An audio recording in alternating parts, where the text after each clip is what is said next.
Okay, here we are going live. It's let's see, June 20th, basically 7 in the morning. And I get a lot of questions on permits. And so I wanted to kind of cover some basics on permits. So the first thing that I need to cover is, every city is different. Essentially every state is different.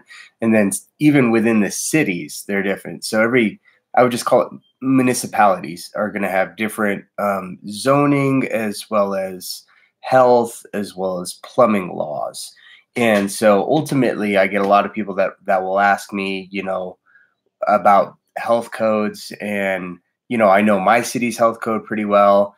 And over the years, I've kind of started to learn other people's health codes, but by no means do I have like a full knowledge of everyone's health codes because it's just so much out there that you really have to kind of look into your own permitting codes.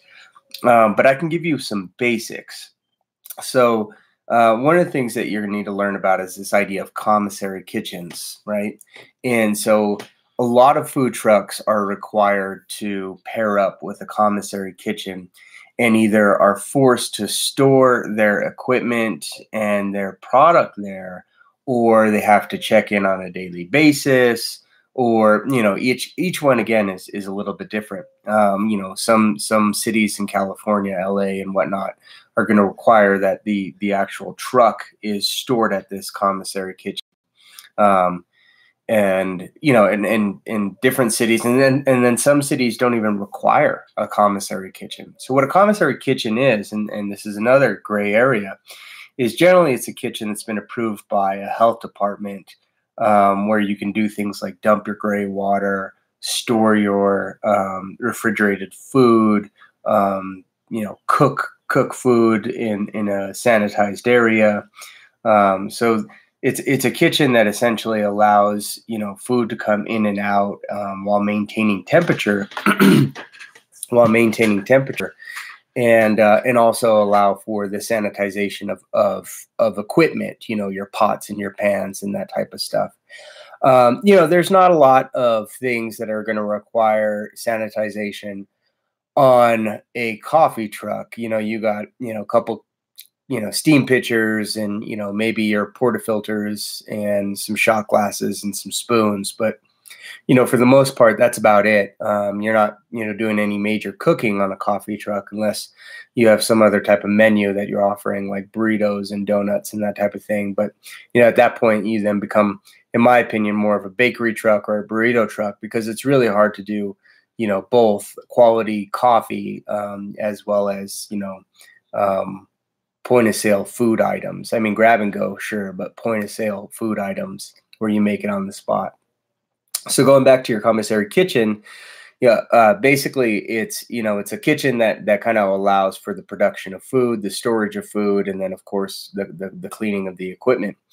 And different cities have different standards for what a commissary kitchen is. I know in my city, I'm in Albuquerque, New Mexico, on Old Route 66, and in my city, it's anyone that's got a green sticker from the health department. So I can potentially join forces with any commissary, with any kitchen, any commercial kitchen, and that'll allow me to access commissary, to have a commissary relationship with them. But not everybody is like that.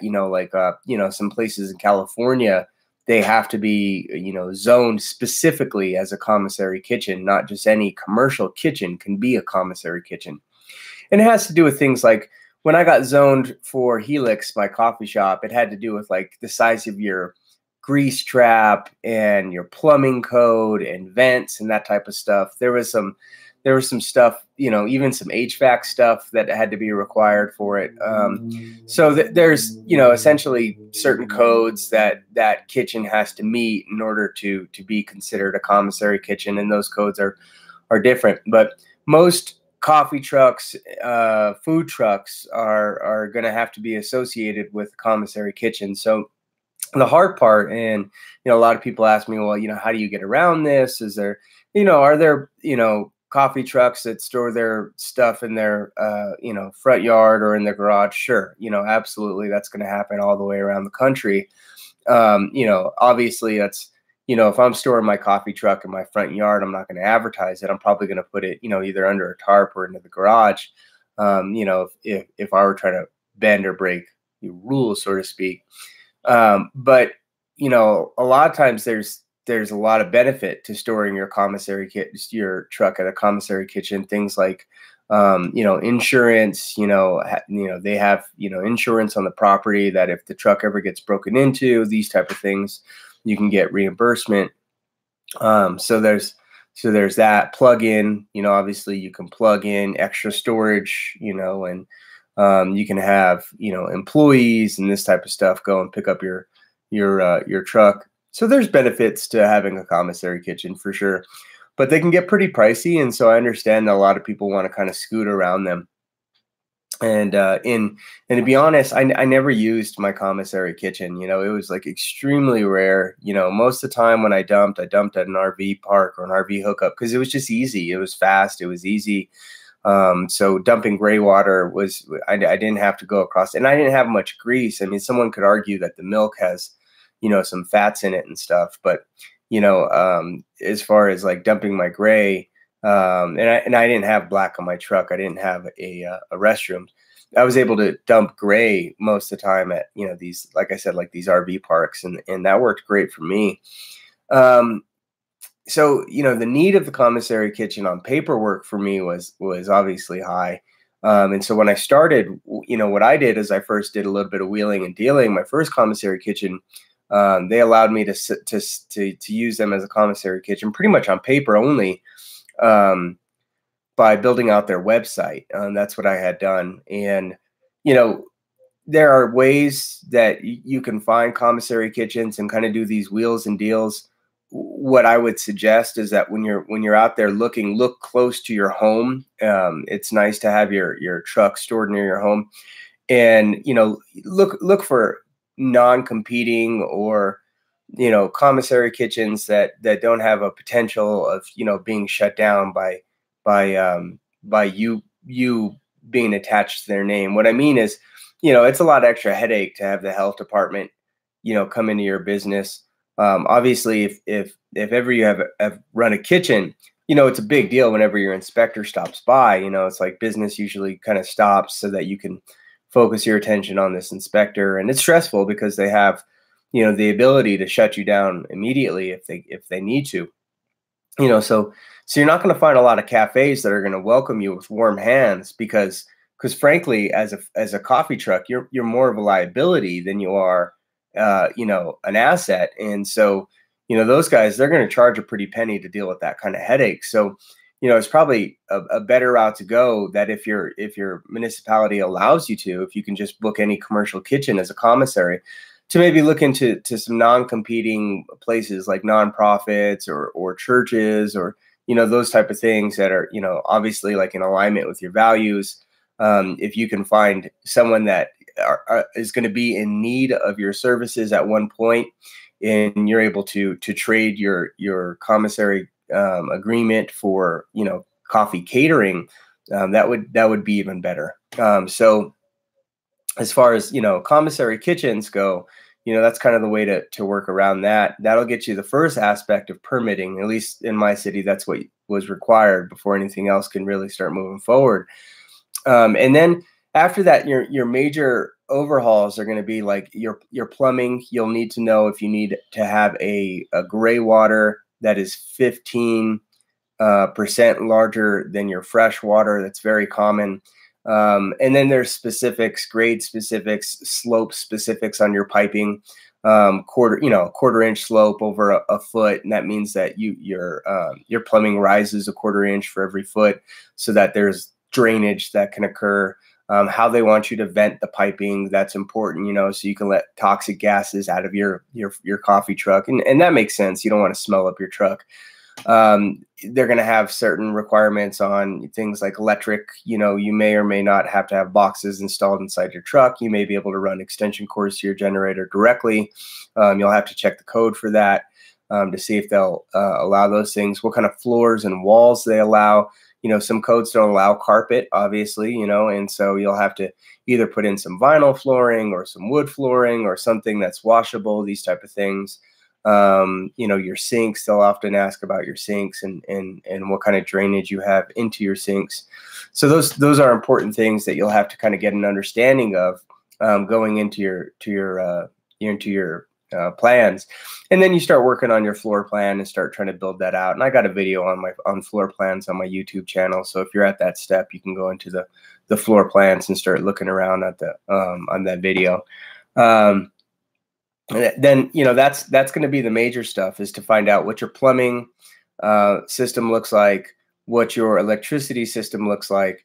And then you can really start looking into things like equipment, your espresso machine, how you're going to make your coffee. Are you going to do a pour over? Are you going to do it by the drip? Are you going to do, cold brew and then heat it up? These type of things. I think they call them hot toddies in some places. I know hot toddy is like a whiskey drink or something, but some of these guys, they call these heated cold brews hot toddies. I always thought that was kind of funny.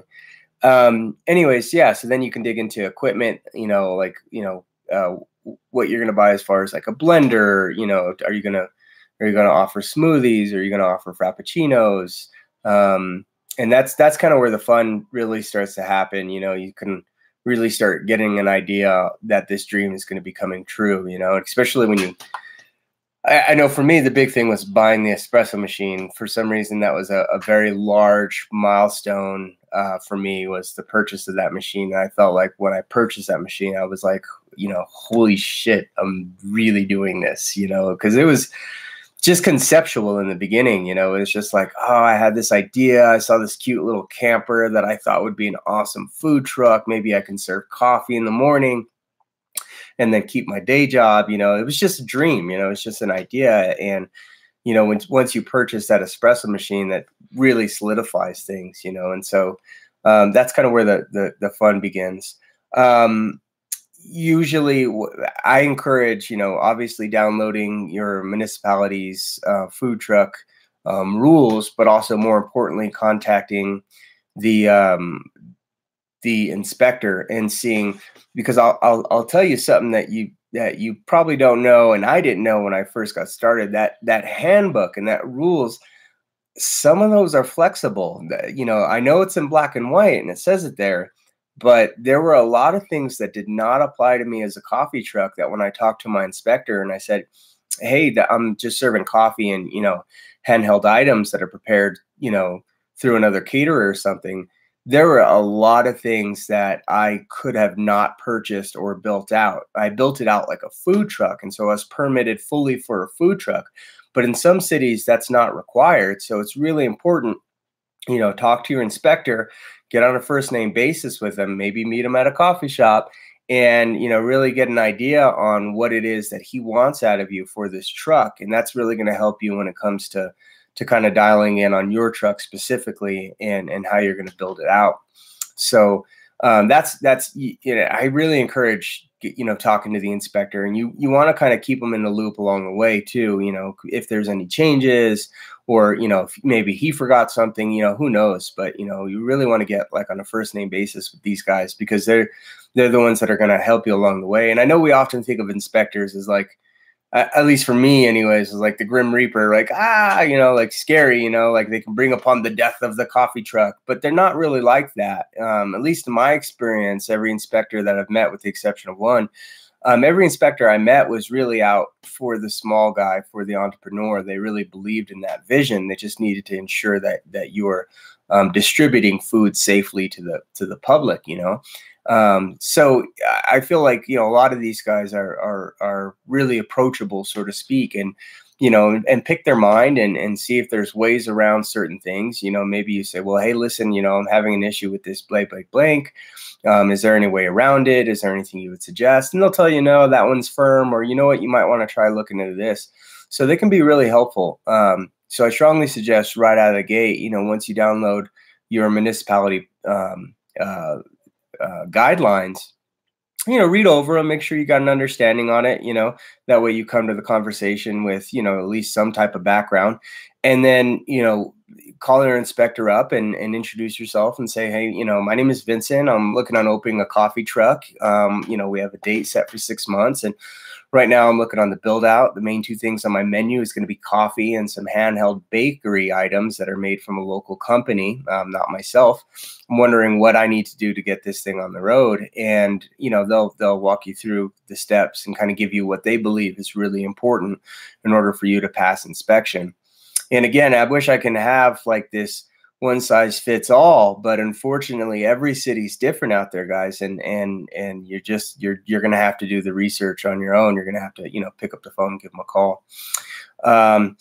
So those are the big things I wanted to cover on this one. Was kind of, some guidance to permitting. It's a little, for me, it was daunting when I first got started, but after doing 2 trucks, a cart, and a coffee shop, it really, it's just more daunting than it seems. And there's a lot of really good people out there that are, fully interested in helping you get your dreams onto the road. And so that, you just got to reach out and give them a call and talk to them. Okay, so if you're new to my community, my name is Vincent and I run Green Joe Coffee Truck. Everyone calls me Joe, but my name's not Joe. My name's Vincent. And we have an ebook online that it's this huge 68-page document with like how-to videos and just blah, everything that, I can think of as far as coffee trucking. We sell that book online on my website, greenjoecoffeetruck.com. We just put up a business plan. This is for people that are interested in financing their dreams. The business plan helps you kind of create like a marketing plan, an expansion plan, profit projections, all the things that you need to take it to a loan officer or to a bank and get approved for financing. So that's on the website as well. July, we're working on building out a coffee cart. That's going to be our next big thing. So I'm excited for that one. Sign up to my newsletter. This is where I usually send things out. Oh, and we just put the store back up on the website. So we'll be selling like some coffee t-shirts and stuff. And so if you have any ideas, let me know. We're always looking for good ideas for a good coffee t-shirt. Okay, so this is Vince Lavopa signing off.